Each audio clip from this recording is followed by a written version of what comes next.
What if the first king was not a warrior, but a whisperer of nightmares? What if the first law was not carved in stone, but painted in blood on a cave wall, a pictograph of a ritual too terrible to describe?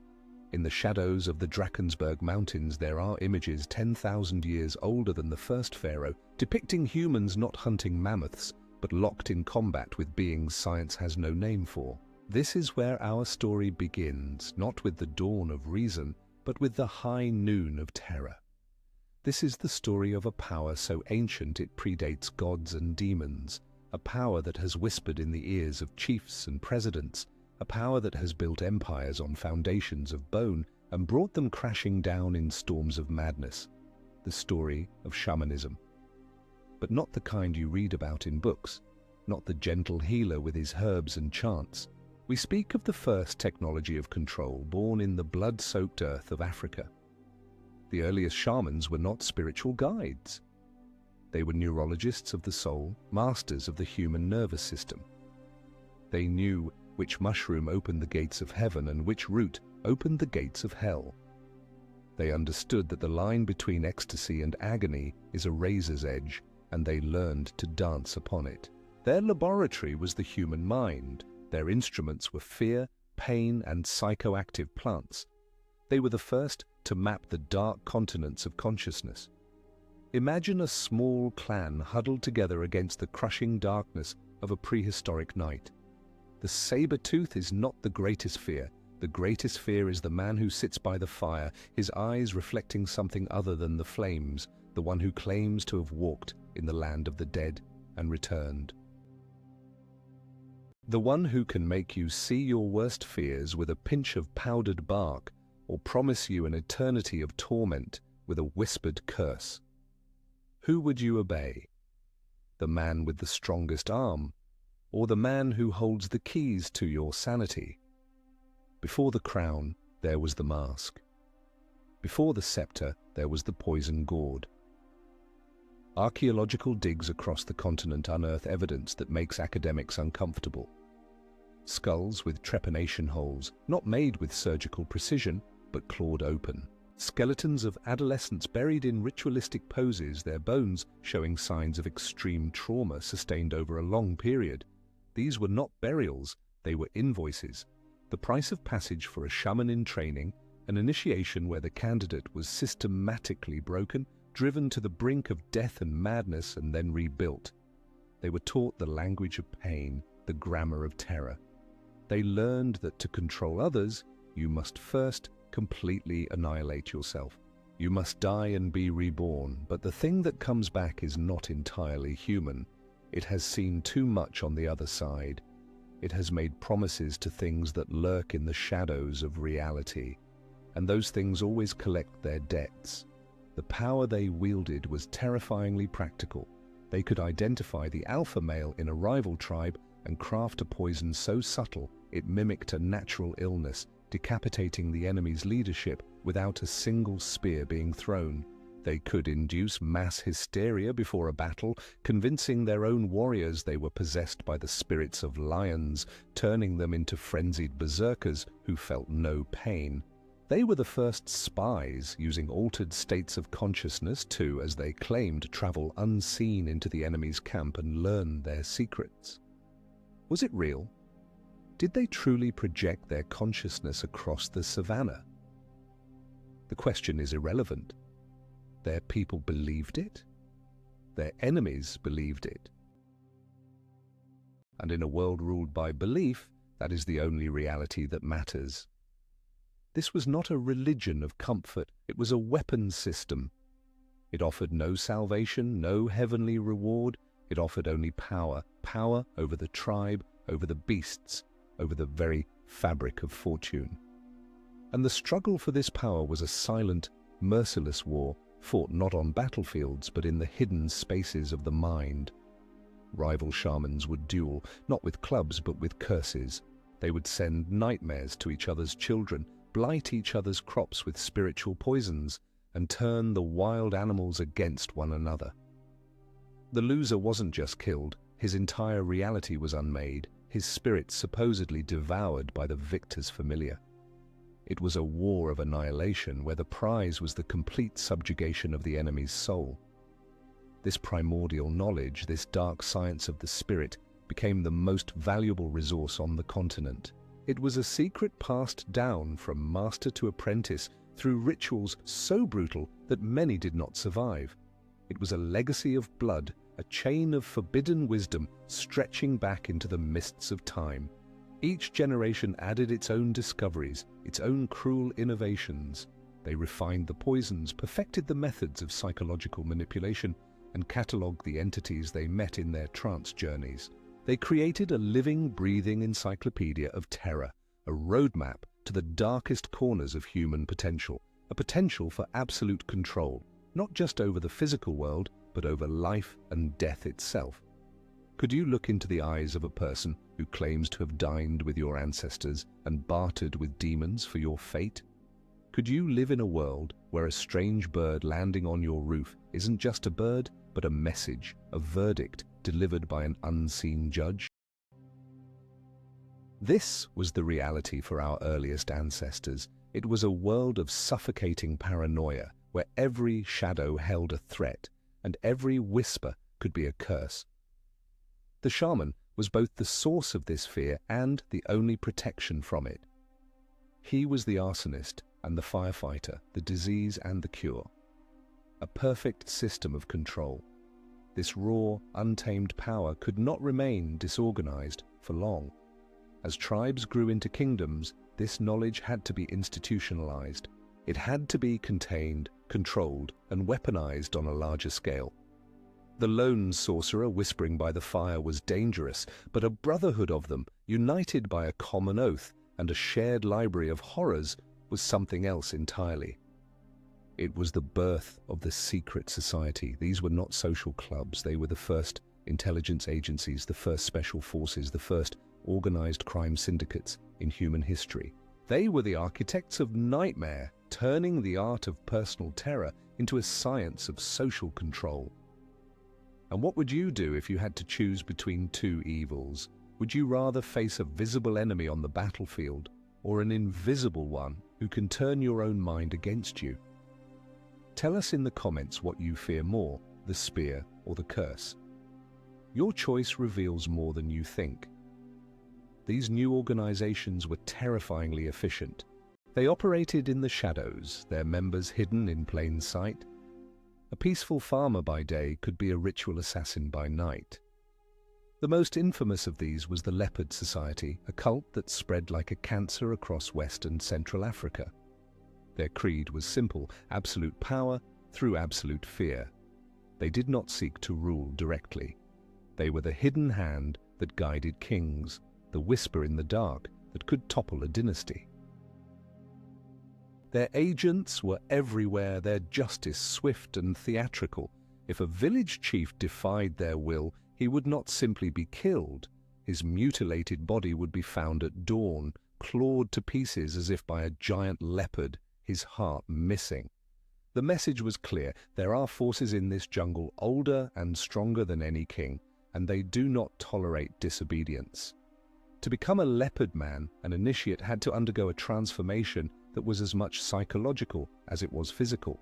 They would don leopard skins, yes, but they would also wear metal claws sharp enough to tear a man to shreds.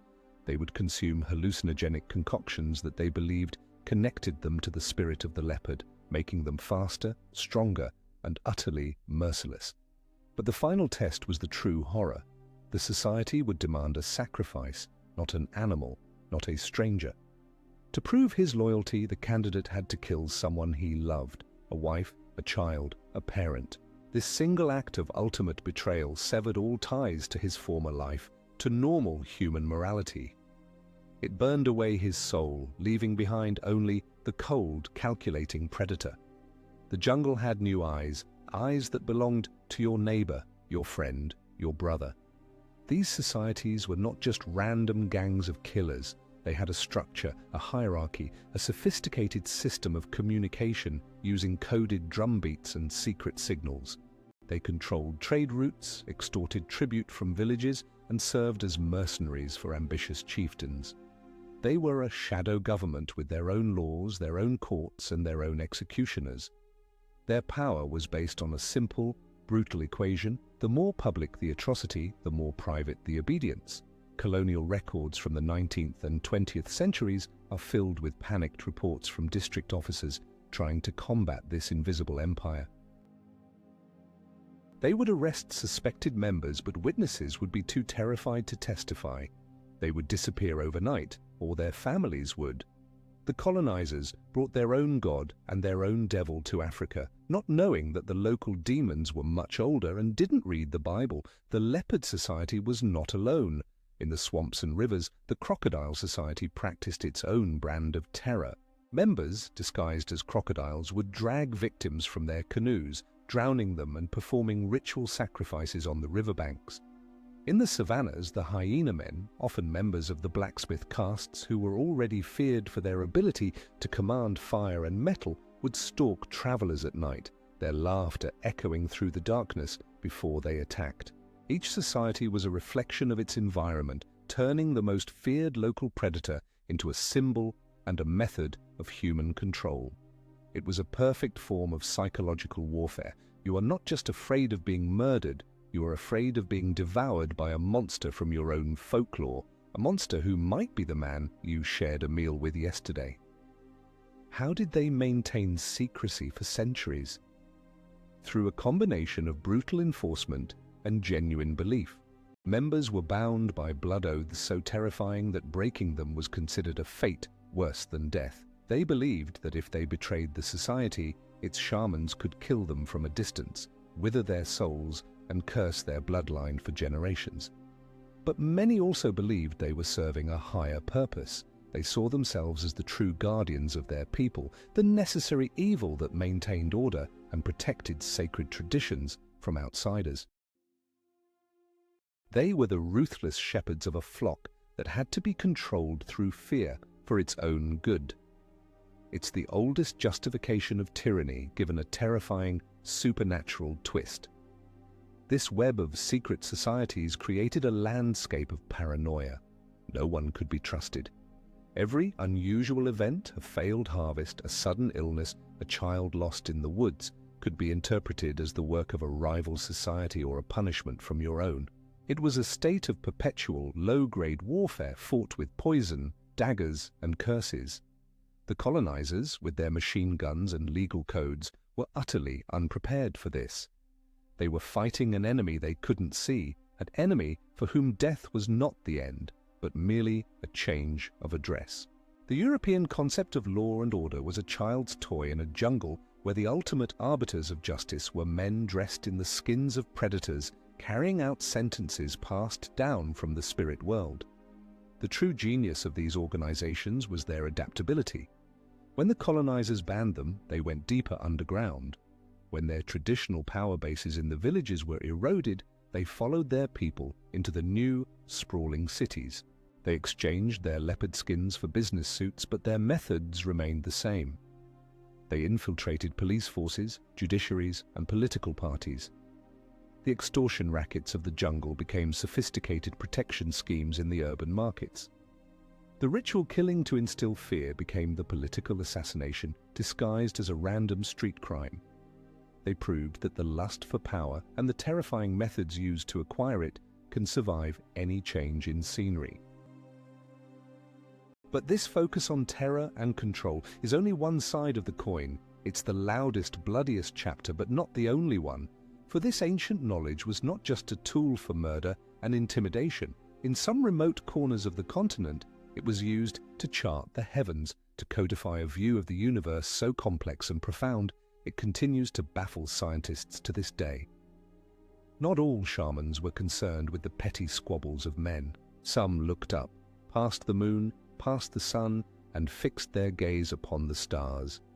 And what they brought back from those journeys of the mind was a form of knowledge that should not have been possible, a cosmic revelation that hints at a forgotten chapter in human history. This journey takes us from the blood-soaked jungles of the Congo to the arid cliffs of Mali, to meet a people whose priests guarded a secret about a distant star for centuries, long before any telescope on Earth could confirm it existed: the Dogon. The Dogon people of Mali present a riddle that shakes the foundations of our understanding of history. Living in near-total isolation on the Bandiagara escarpment, they possessed, for at least 500 years, extraordinarily precise astronomical knowledge about the star system of Sirius, which they call Potolo. According to their traditions, passed down through generations of initiates, Sirius is not a single star. It is orbited by a second companion star, which is incredibly small, incredibly dense, and invisible to the naked eye. They knew it was made of a substance heavier than anything on Earth, and that it completed its orbit every 50 years. This star, now known as Sirius B, was not even photographed until 1970. How did a pre-industrial society with no astronomical instruments know these facts? When asked, their shaman priests, the Hogons, give a simple, chilling answer. The Nomos told us. The Nomos, according to Dogon mythology, were amphibious beings who descended from the heavens in a great ark in the distant past.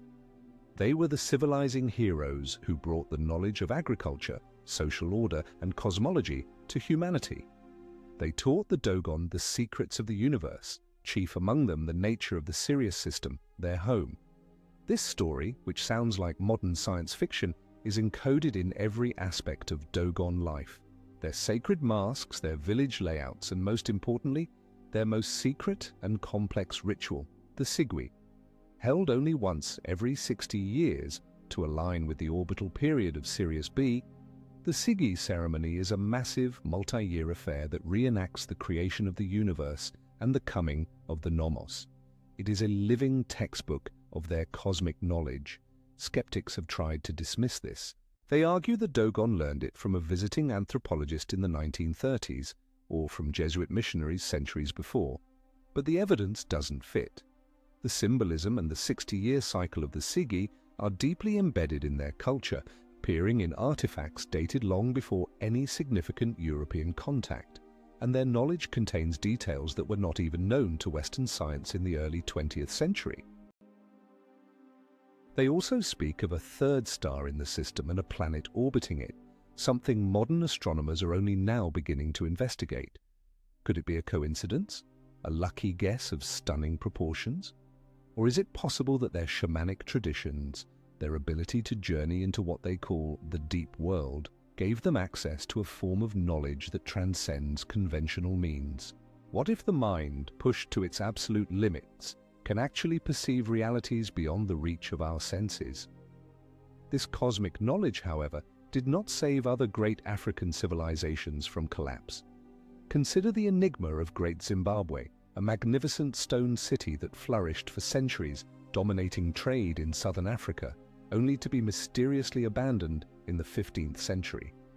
Archaeologists find evidence of a sophisticated society, but no records of what caused its downfall.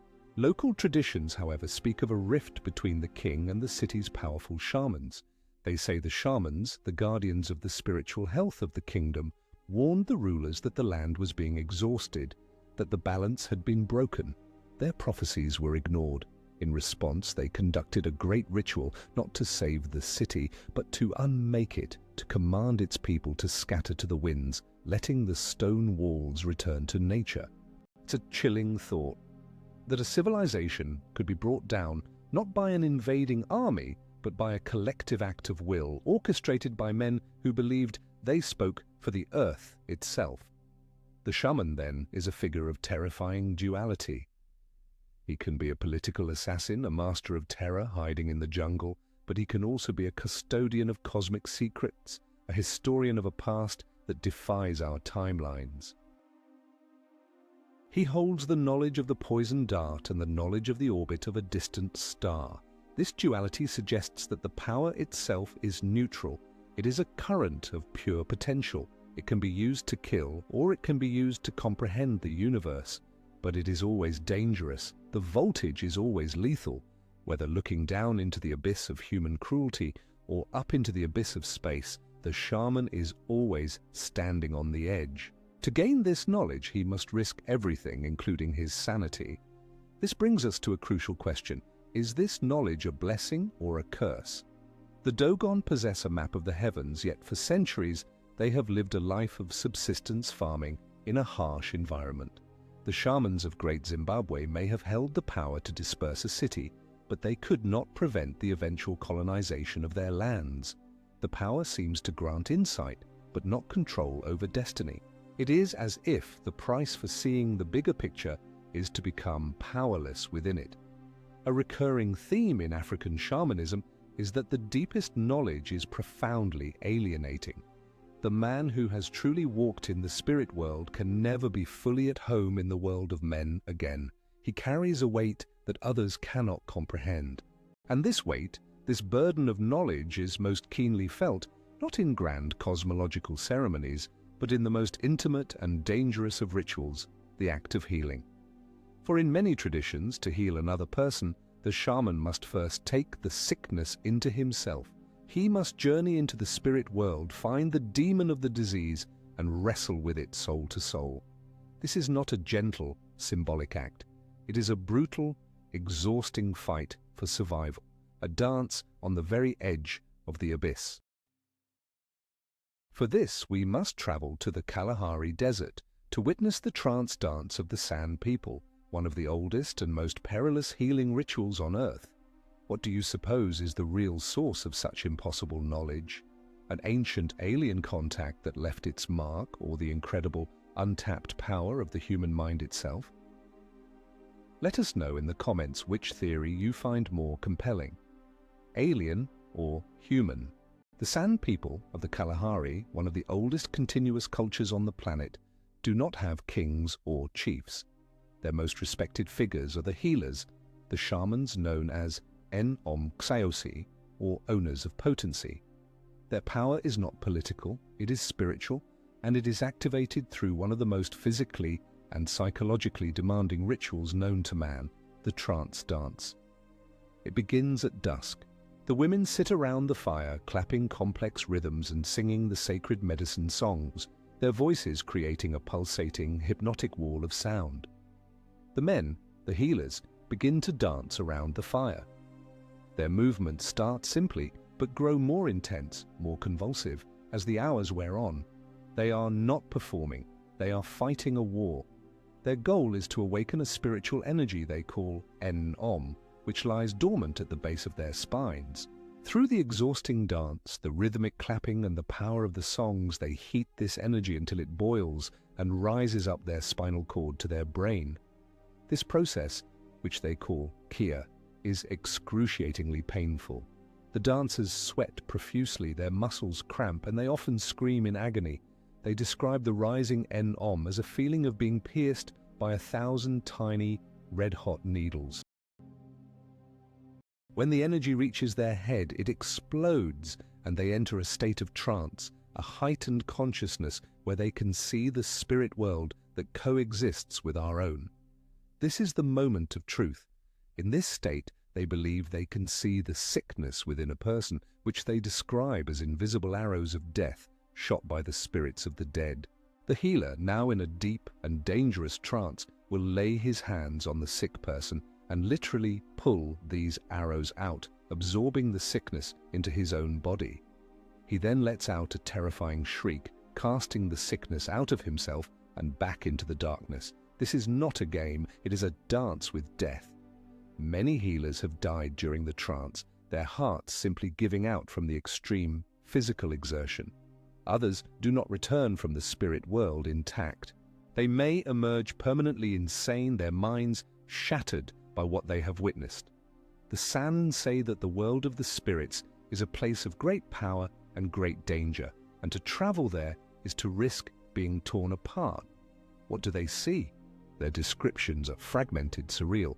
They speak of cities of light, of gods who are part human, part animal, and of terrifying, formless demons made of pure malice.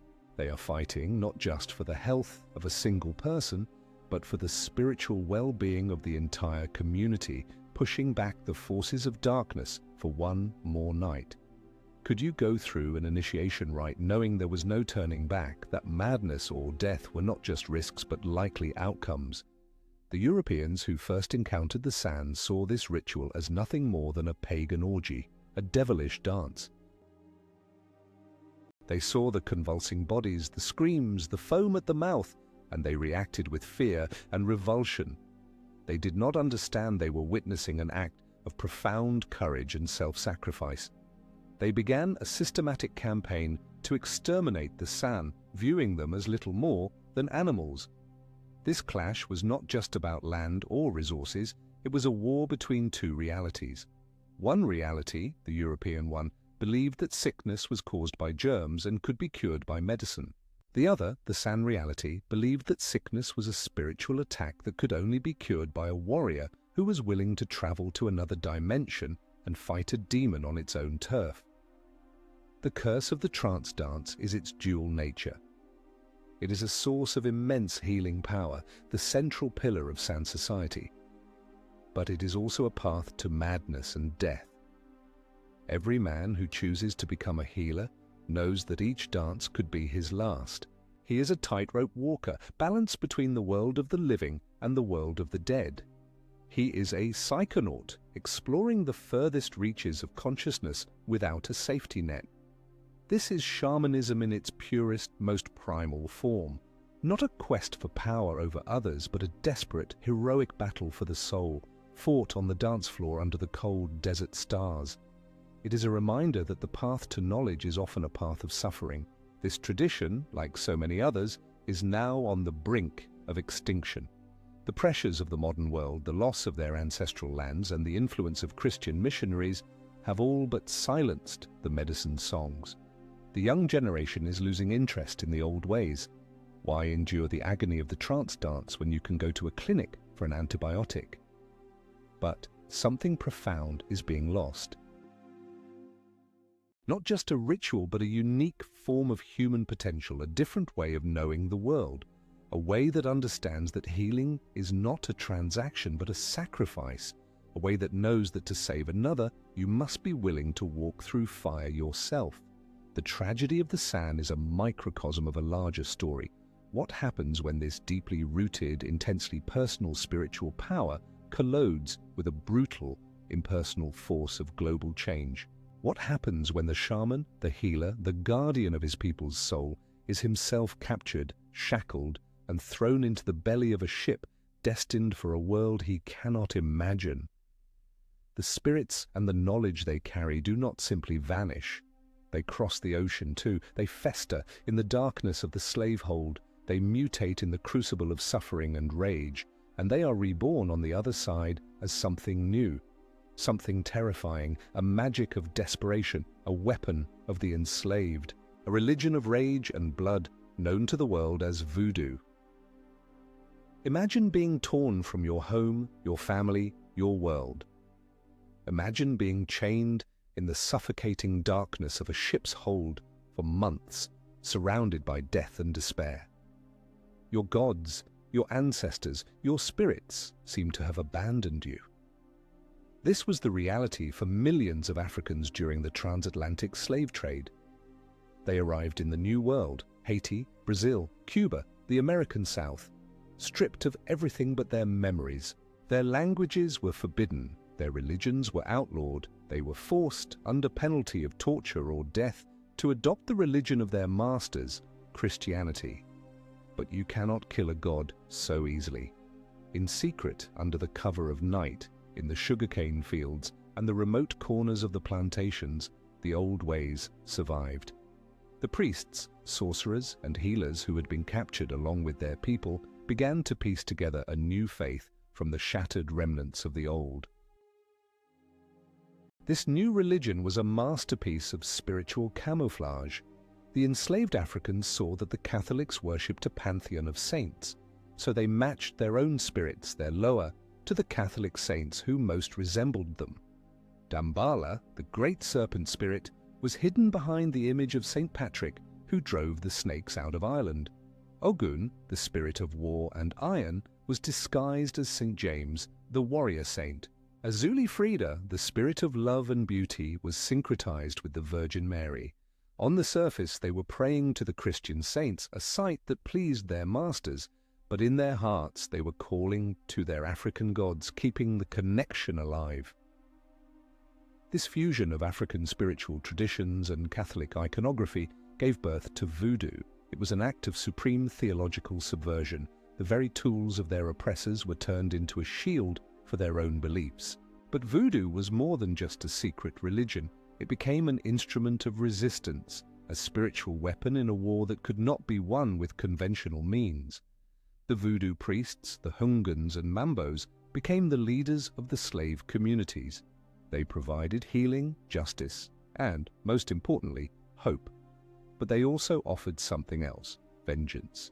The darkest arts of African shamanism, the curses and poisons that had been used in tribal wars, were now repurposed to fight the slave masters. A cruel overseer might suddenly fall ill with a mysterious wasting sickness. A plantation owner's crops might inexplicably fail. These were acts of guerrilla warfare fought on a spiritual plane.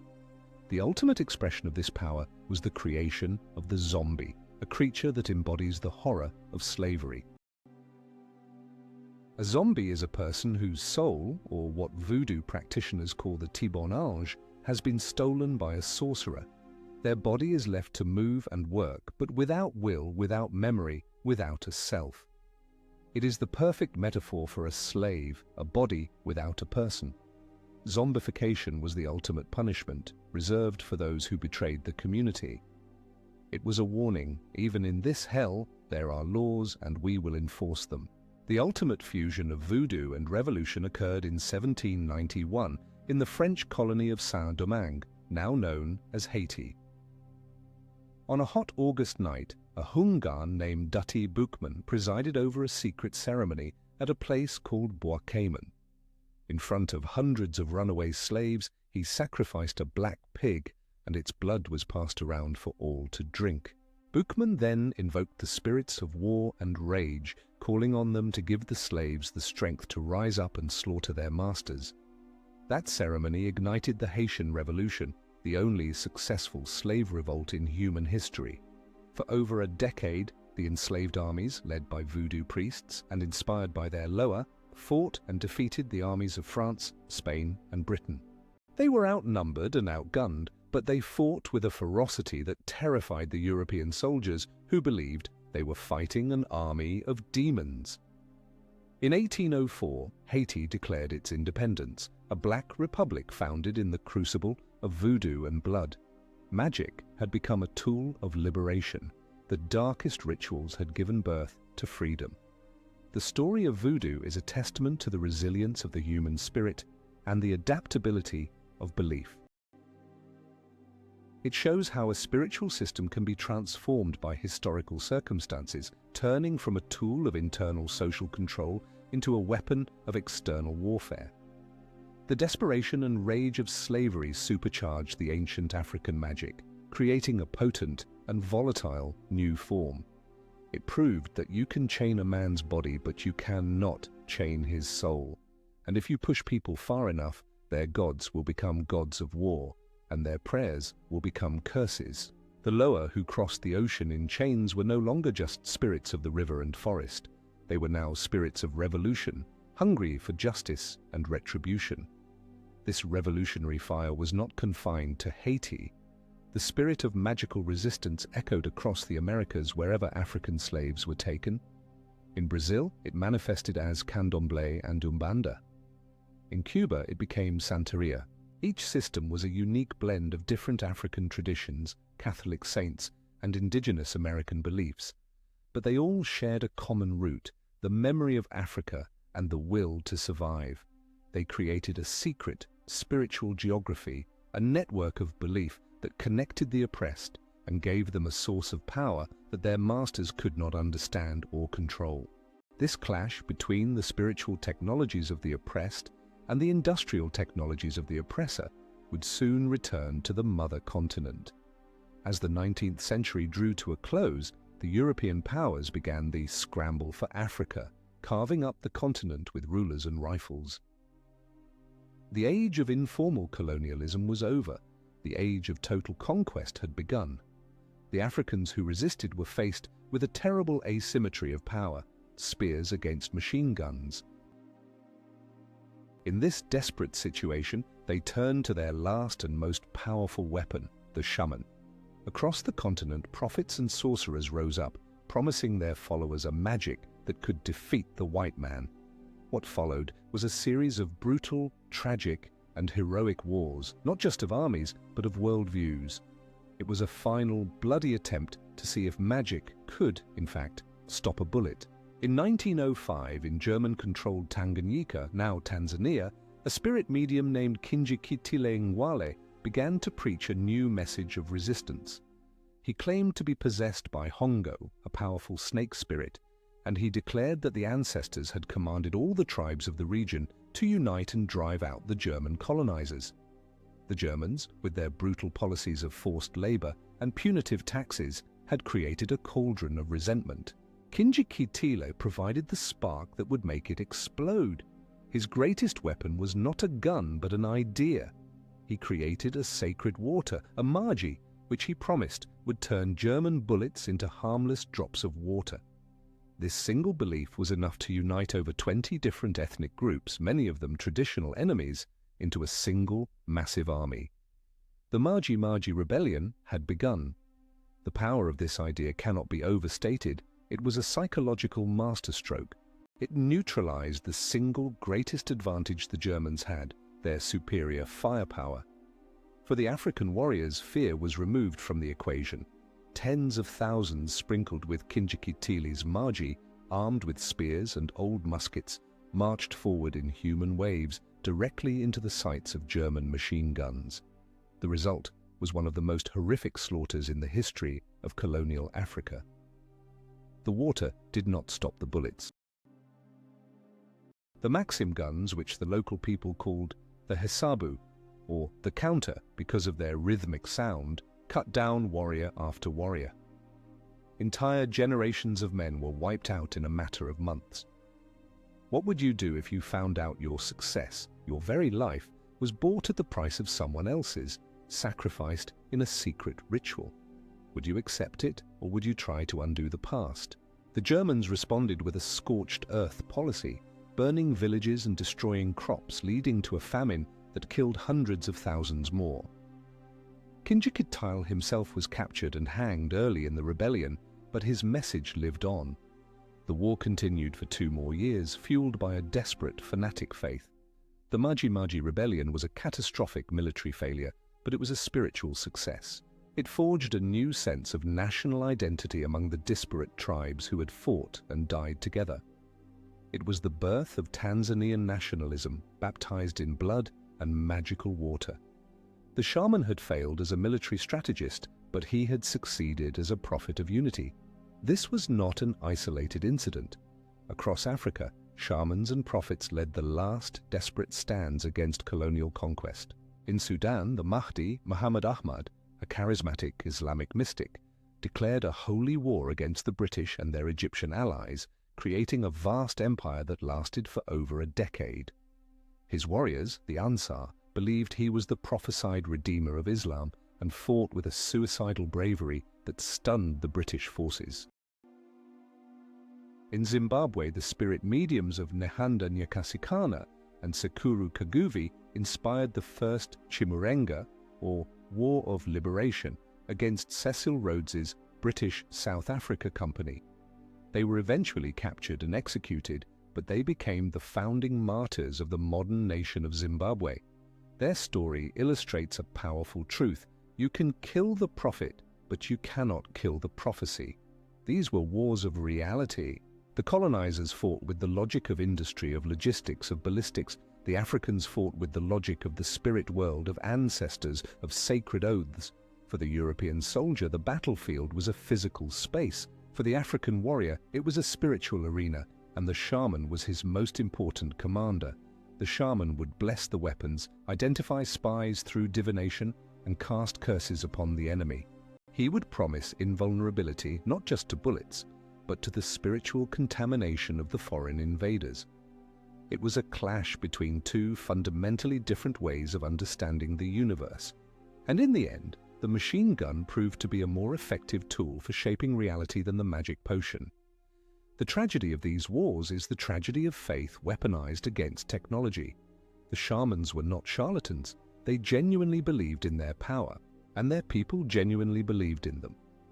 This shared belief gave them a courage that was almost superhuman. But courage is no match for a machine gun.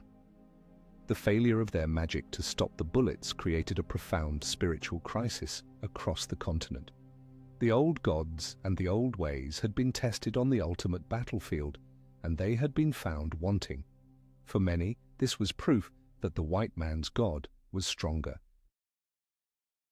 This opened the floodgates for Christian missionaries who offered a new magic, a new path to salvation.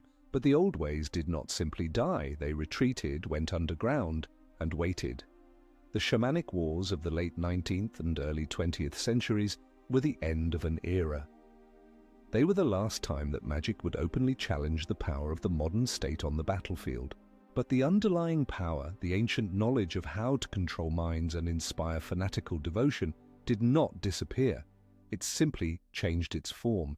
It shed its tribal warrior trappings and adapted to a new kind of jungle, a new kind of war, a jungle of concrete and steel, and a war for money, for political power, and for the resources that lay beneath the African soil.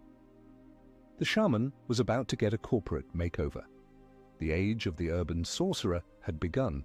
Welcome to the 21st century. A modern African capital city. You see skyscrapers, traffic jams, billboards advertising smartphones. You see bankers in expensive suits and politicians giving speeches about progress and development. But behind this gleaming facade, in the shadows of the high-rises and in the backrooms of power, an ancient economy is booming, an economy based on blood. It is the world of muti, a term that refers to traditional medicine, but which has a dark and terrifying modern interpretation: ritual murder for the acquisition of body parts.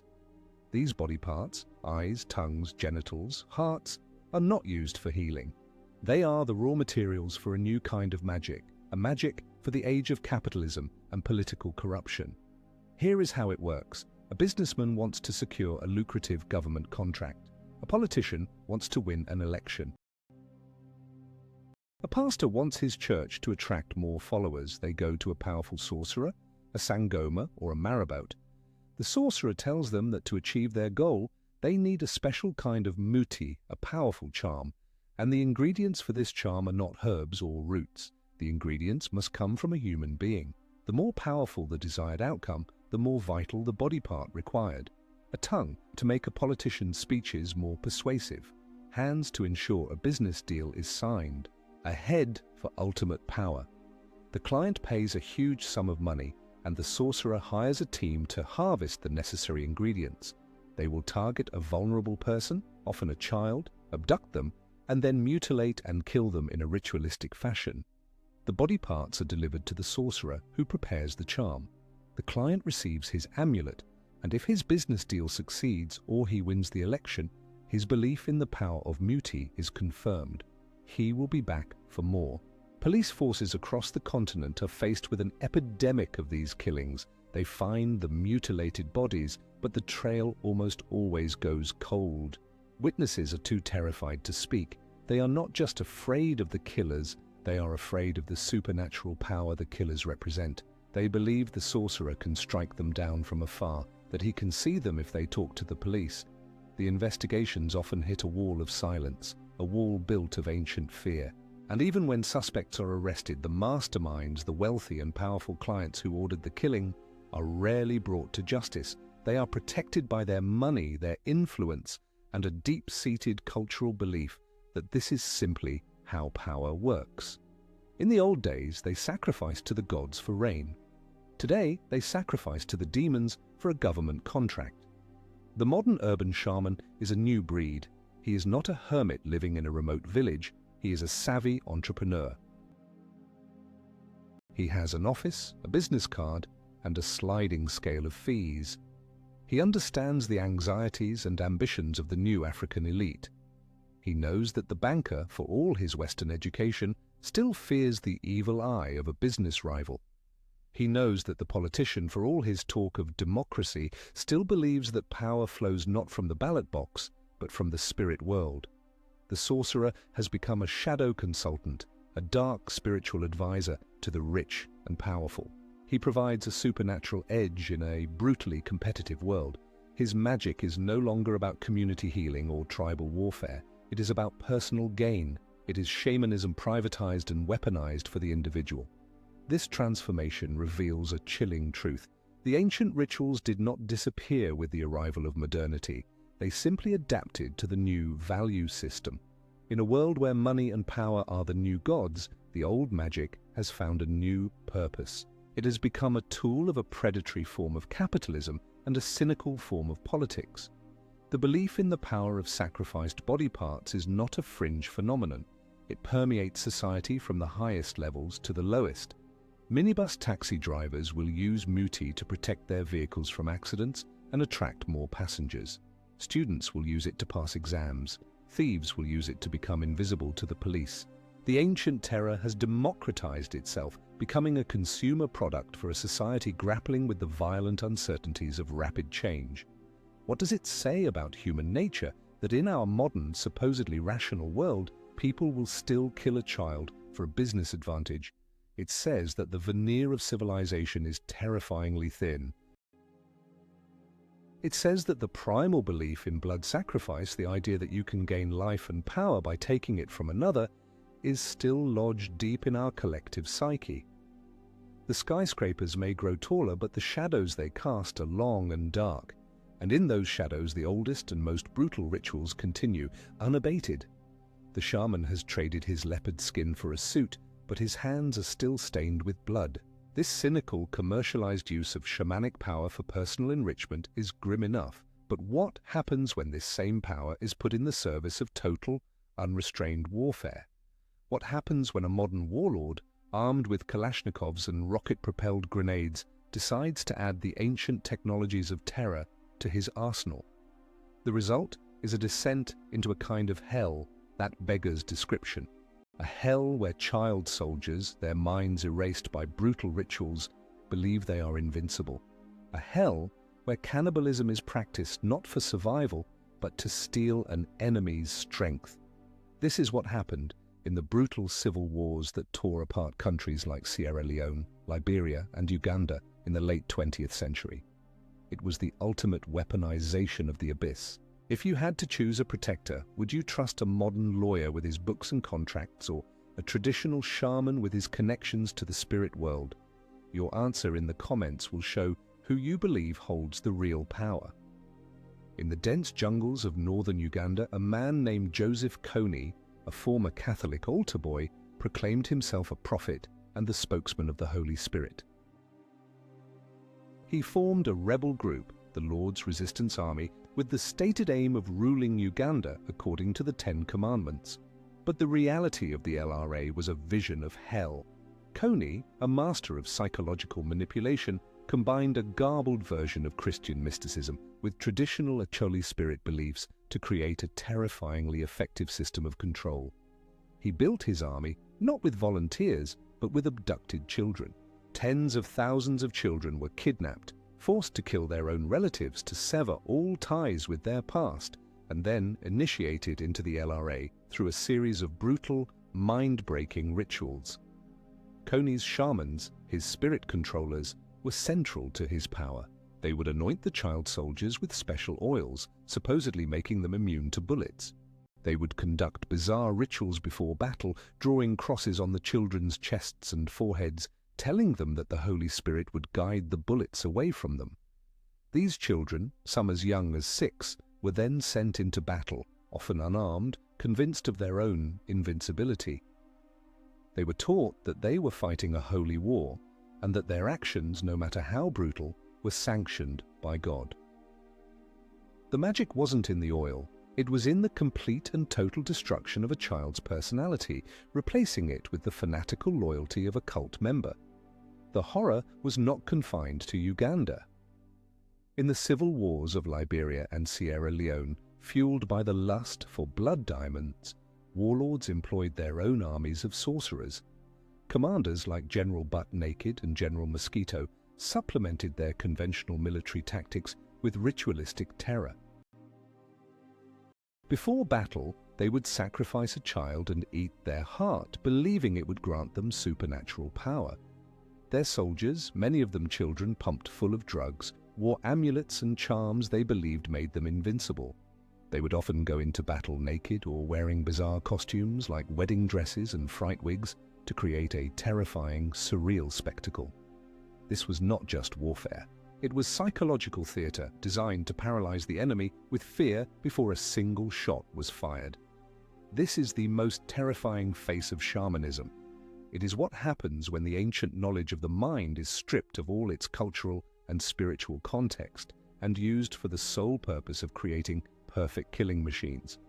It is the science of turning human beings, particularly children, into programmable, disposable weapons.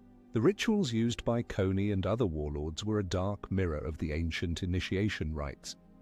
But where the ancient rites aimed to break down an individual to rebuild them as a shaman, a member of a community, these new rites were designed to break them down and leave them as empty shells, filled only with rage and obedience.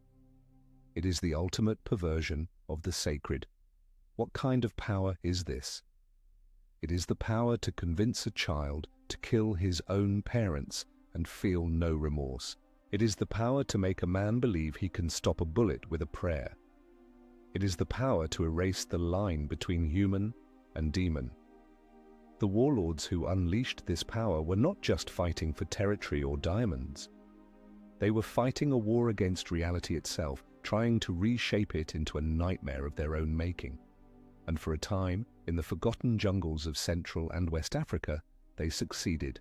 They created pockets of hell on earth, ruled by a logic of madness and blood. The international community, with its satellites and its human rights reports, was slow to comprehend what it was seeing. They saw the child soldiers and the atrocities, but they struggled to understand the spiritual dimension of the conflict. They saw it as simple brutality, not as a calculated strategy of psychological warfare that drew its power from ancient, deep-rooted beliefs. They did not understand that they were not just fighting men with guns. They were fighting an idea, a very old and very powerful idea, that with the right ritual, the right sacrifice, you can become more than human. You can become a god or a devil. The civil wars eventually burned themselves out, leaving behind a landscape of unimaginable trauma. But the knowledge that fueled them did not disappear. It lingers, a dormant virus waiting for the next conflict, the next charismatic madman to give it a new host. It is a chilling reminder that the capacity for such absolute horror is not a relic of the past. It is a permanent part of the human software, a dark potential that can be unlocked with the right combination of fear, belief, and ritual. And this terrifying power has not only attracted African warlords. For over a century, it has also exerted a powerful, morbid fascination on another group of seekers, Western occultists, spies, and mystics who have come to Africa in search of the ultimate magical prize. The idea of Africa as a repository of primal, untamed magical power has long haunted the Western imagination. It began in the Victorian era as explorers and missionaries returned, with tales not just of strange animals and new lands, but of witch doctors, secret societies, and rituals that seemed to defy rational explanation. For a Europe that was rapidly industrializing and, in its own view, becoming more rational, these stories were both repulsive and deeply seductive. They hinted at a world of magic that had been lost, a connection to the raw forces of nature that had been paved over by cobblestones and factories. This fascination gave birth to a new kind of explorer, the occult adventurer. Men like Aleister Crowley, the infamous British occultist who styled himself the Great Beast, were drawn to Africa. They were not interested in civilizing the savages or extracting resources. They were on a spiritual hunt. They believed that the magical systems of Europe, based on dusty old books and complex ceremonial rituals, had grown weak and decadent. They were looking for the real thing, for a power that was raw, bloody, and alive. Crowley and others like him traveled through Africa, seeking to be initiated into local cults, trying to incorporate African spirit deities into their own eclectic magical systems. They saw African shamanism not as a complex cultural tradition, but as a spiritual supermarket where they could pick and choose the most potent elements to add to their own personal quest for power. This occult interest took a much darker turn in the 1930s and 40s with the rise of Nazi Germany. Heinrich Himmler's SS Ahnenerbe, the organization tasked with finding archaeological and occult proof of Aryan supremacy, took a keen interest in Africa. While their primary focus was on places like Tibet, their agents also traveled across the African continent. They were not just searching for mythical Aryan homelands, they were searching for sources of mystical power, for ancient secrets of mind control and warfare that they believed could be weaponized for the Third Reich.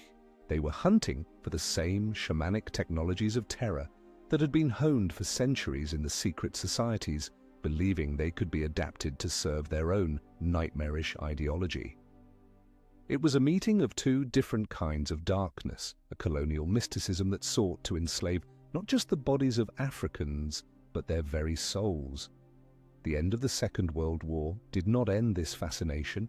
In the post-war era, and especially with the rise of the New Age movement in the 60s and 70s, the hunt for African magic continued, though in a new guise. It was now spiritual tourism. Westerners, feeling alienated and disconnected in their own materialistic societies, began traveling to Africa in search of authenticity, of a connection to something real.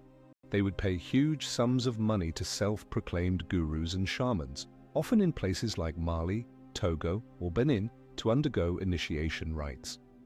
But what they received was often a pale, commercialized imitation of the real thing. Or in some cases, they stumbled into something genuinely dangerous, undergoing rituals they did not understand, with psychological consequences that would haunt them for the rest of their lives. This quest represents a kind of reverse colonialism. The first wave of colonizers came for Africa's gold, ivory, and rubber. This new wave came for its spirit, but they approached it with the same colonial mindset, one of extraction. They wanted to take the power, the knowledge, the experience without understanding the context, the history, the sacrifices, or the dangers. They were tourists in the spirit world, and like all tourists, they were mostly blind to the reality of the place they were visiting. They failed to understand that this knowledge is not a commodity. It cannot be bought. The price of admission is not paid in money, but in blood, in sanity, and in the soul itself. The real shamans, the true guardians of this power, saw these Western seekers for what they were, naive children playing with a fire they could not comprehend. The irony is that while these outsiders were desperately trying to get in, the true insiders, the last authentic carriers of these traditions, were engaged in a desperate struggle to survive. They were not fighting against Western occultists whom they viewed with a mixture of pity and contempt. They were fighting a much more formidable enemy, the modern world itself. They were fighting against globalization, against the relentless spread of a monoculture that had no room for their ancient, dangerous knowledge. They were faced with a terrible choice: adapt and risk their traditions becoming a caricature, or retreat and risk them disappearing forever. The last dance is happening now in the most remote corners of the continent, in the deep forests and the forgotten mountain valleys. It is a dance of farewell. The last authentic shamans, the ones whose lineage stretches back hundreds, perhaps thousands of years, are watching their world die. They see their sacred rituals turned into tourist spectacles. They see their traditional medicines patented by Western pharmaceutical companies. They see the dark side of their knowledge being co-opted by criminals and warlords in the cities. They see their children leaving the villages for the allure of the metropolis, losing the language of the spirits and learning the language of the internet. And they have made a decision. For many of them, the chain of transmission must be broken. This is the final, greatest secret. For millennia, the primary duty of a shaman was to pass on his knowledge to a worthy apprentice, to ensure that the ancient wisdom would survive. But now, many of the last masters are refusing to teach. They are deliberately taking their secrets to the grave. They believe that the modern world is not worthy of this knowledge. It is too powerful, too dangerous, and humanity in its current state of spiritual immaturity, would only use it for destruction. They have looked at our world with its nuclear weapons, its ecological devastation, and its endless, senseless conflicts, and they have passed judgment. They have decided that this power must be taken out of circulation. It is better for it to be lost than for it to fall into the wrong hands. And in their view, all modern hands are the wrong hands. This presents a profound paradox. Anthropologists and cultural preservationists are desperately trying to record this vanishing knowledge to save it for posterity. They argue that it is a priceless part of our shared human heritage. To let it disappear would be a crime against culture, like letting the last speaker of a language die without recording their voice. But the shamans themselves resist. They say that some knowledge is not meant to be recorded. It is not data to be stored on a hard drive. It is a living fire, and if you are not properly trained, it will burn you. They believe their silence is not an act of cultural destruction, but an act of ultimate responsibility, a final, desperate attempt to protect humanity from itself. So who is right? The academic who wants to preserve every last fragment of human knowledge, or the shaman who believes that some secrets are too dangerous to be told? It is a battle between the impulse to know and the wisdom of not knowing. The struggle is not loud or violent. It is a quiet, desperate race against time, fought in hushed conversations in remote villages between the last old man who remembers the ancient songs and the young researcher with a tape recorder. In most cases, the old man is winning. He simply smiles and remains silent. His silence is his final ritual, his last act of power, an act of willed oblivion. The greatest power, perhaps, is knowing when to let power die. And so this ancient bloody path, which began with a scream in a prehistoric cave, may end in a whisper of silence in the shadow of the skyscrapers. The primal technology of power, the dark science of the soul, may simply fade away, becoming nothing more than a collection of half-forgotten folktales and misunderstood anthropological footnotes. Or perhaps not. Perhaps it will simply go deeper underground, waiting for a time when the world is once again dark enough for its terrible light to seem like a salvation. The knowledge is patient. It has outlived empires before. It knows how to wait. The last true keepers prefer their knowledge to die with them rather than become a commodity or a weapon. They believe that humanity is not ready for this power. But in our age of total information, when any knowledge seems to be a publicly accessible good, their silence looks like a crime against culture. Tell us, whose side are you on? Those who are ready to bury a dangerous truth for the common good, or those who believe that all knowledge must be preserved no matter the cost? Write your answer in the comments. Your opinion is what shapes the future of the past.